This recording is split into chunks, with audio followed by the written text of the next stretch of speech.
Hello students, welcome back to your English class. In the previous class we saw how Sadao met Hana in a very casual way at an American professor's house. The professor and his wife had been kind people anxious to do something for their few foreign students, and the students, though bored, had accepted this kindness. So actually the students got bored, the professor and his wife were boring, so still they accepted this kindness and they went to live there. Sadao had often told Hana how nearly he had not gone to Professor Harley's house that night. So when Sadao and Hana met for the first time, at that particular night, Sadao was actually not going to Professor's house. Okay. The reason was the rooms were so small, the food so bad, the professor's wife so voluble. So the professor's wife was very voluble and she was, the rooms were very small, the food was also not good. So Sadao did not want to go there. But he had gone and there he had found Hana. So luckily he went there and he had met Hana, a new student, and had felt he would love her if it were at all possible. So at the first sight he thought that he would love Hana, but first of all she should be Japanese. Now in present where Sadao is standing and Hana had come, let's talk about that. Now he felt her hand on his arm and was aware of the pleasure it gave him, even though they had been married years enough to have the two children. So they were happy after so many years too, for they had not married heedlessly in America. Okay, so they did not get married in America heedlessly, without any attention, or carelessly, hurriedly. They did not get married. They had finished their work at school and had come home to Japan. So first of all they did for what they had gone to America. They came back to Japan, and when his father had seen her, when Sadao's father had accepted Hana, the marriage had been arranged in the old Japanese way. Although Sadao and Hana had talked everything over beforehand, so almost everything about marriage and later on life were discussed between Sadao and Hana, but still the marriage was done with the permission of Sadao's father in Japanese way. They were perfectly happy. She laid her cheek against his arm. It was at this moment that both of them saw something black come out of the mist. So they both were standing like this, and they saw something black. It was a man. He was flung up out of the ocean. Flung, it seemed, because there was fog all around, so everything was very blurred. They just got an idea that that was a man who was flung up, who was thrown out of the ocean. Flung, it seemed, to his feet by a breaker. So they were standing a distance away, and they thought that he had fallen down due to a breaker. He, the man in the mist, he staggered a few steps, his body outlined against the mist, so there was outline of his body against the fog, his arms above his head. Then the curled mist hid him again. So then the fog covered him again and they were not able to see him again. "Who's that?" Hana cried. She dropped Sadao's arm and they both bent over the railing of the veranda.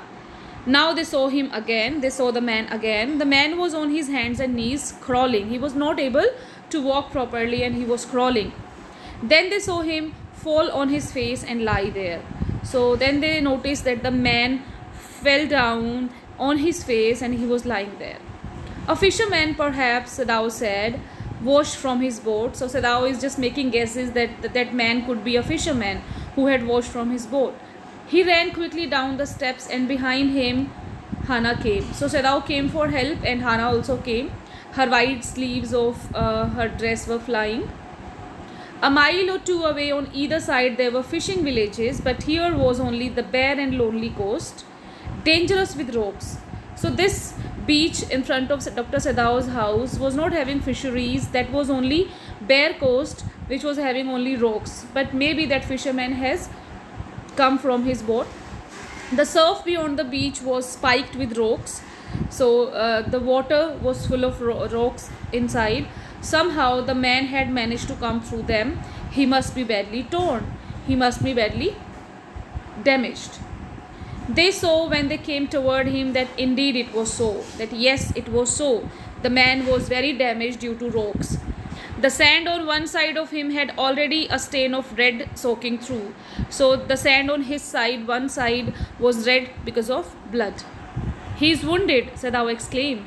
He made haste, hurry, to the man who lay motionless. The man was not moving, his face in the sand. An old cap stuck to his head, soaked with seawater. So the unconscious man was wearing a cap that was looking old and that was soaked because of water. He was in wet rags of garments, so his garments were like rags, torn. Sadao stopped Hana at his side and turned the man's head. They saw the face. So because the man was lying on the face, Sadao turned him and they were able to see the face of the man now. A white man, Hana whispered. So as soon as they saw the face, Hana whispered, "Oh, he's a white man." Yes, it was a white man. The wet cap fell away and there was his wet yellow hair, long, as though for many weeks it had not been cut. We know that he was a prisoner of war, although in the text Sadao and Hana do not know by far. So he was a prisoner of war, so he did not have a cut for so many weeks, so his hair were wet, yellow and long. And upon his young and tortured face, so his face was tortured, keep this in mind, was a rough yellow beard. He was unconscious and knew nothing that they did for him. So he knew nothing whatever Sadao and Hana was doing with him. Now Sadao remembered the wound because he saw the blood and he was a doctor. He remembered the wound. And with his expert fingers, why are these expert fingers? Because he is an expert surgeon. He began to search for it. It refers to the wound. Blood flowed freshly at his touch. So he was able to find out to search the wound and he just touched the fresh blood. On the right side of his lower back, Sadao saw that a gun wound had been reopened. So he was an expert surgeon. It was very easy for him to know that the wound was because of a gun. It was a gun wound. The flesh was blackened with powder, gunpowder. Sometime, not many days ago, the man had been shot and had not been tended. So there was a gunshot, there was a bullet in his body and he had not been treated. It was bad chance that the rock had struck the wound, and the worst situation was that the same wound was struck by the rock. So he was having that double pain. "Oh, how he's bleeding," Hana whispered again in a solemn voice. Solemn means serious. The mists, the fogs screened them, hid them now completely. And at this time of day, no one came by. It was almost night, it was foggy, so nobody used to come there. The fishermen had gone home, and even the chance beachcombers would have considered the day at an end. Beachcombers are the person who find some expensive or useful things in the beach, near around the beach. So those people would also have gone, and they also thought the day to come to an end, so nobody was around. "What shall we do with this man?" Sadao muttered. Sadao is not able to understand what to do with this injured man. But his trained hands seemed of their own will to be doing what they could to stanch, to cover, to stop the fearful bleeding. So Sadao mentally was thinking what to do. But his fingers, like a doctor, were doing something to stop the bleeding. You can see a conflict between his body actions and his mental state. He packed the wound with the sea moss. He covered the wound so that the blood is not that much he is bleeding. So the wound was covered, that strewed the beach. Moss was there scattered on the beach. The man moaned with pain in his stupor, in his unconsciousness, but he did not awaken. So when Dr. Sadao touched his wound and covered and packed that with the moss, the man felt pain. He cried in pain. Moaning is crying in pain, but still he was not awakened. The best thing that we could do would be to put him back in the sea, Sadao said, answering himself. Sadao could not treat him because, as I have told you in the beginning, there was a war between Japan and America. Sadao was a Japanese and the man was American. So how could he help an enemy? So he thought that he should throw him back into the sea because he was not able to even hand him over to the police. Why? Because the man was injured. Now that the bleeding was stopped for the moment, he stood up and dusted the sand from his hands. Yes, undoubtedly, that would be best, Hannah said steadily. So, Hannah also said continuously that yes, it would be best we should throw him back into the sea. But she continued to stare down at the motionless man. Although she was saying verbally that we should do that, but she was having a pity on the man and she was continuously looking at the man who was half dead. If we sheltered a white man in our house, we should be arrested, and if we turned him over as a prisoner, he would certainly die, Sadao said. So Sadao is thinking about both the options. Okay, other than throwing him back into the sea, they had two options. One, they could treat him. Second, they could hand him over to police. But he was having his own opinion. He said, if we sheltered a white man in our house, we should be arrested. If they gave a shelter to the enemy, they would be arrested.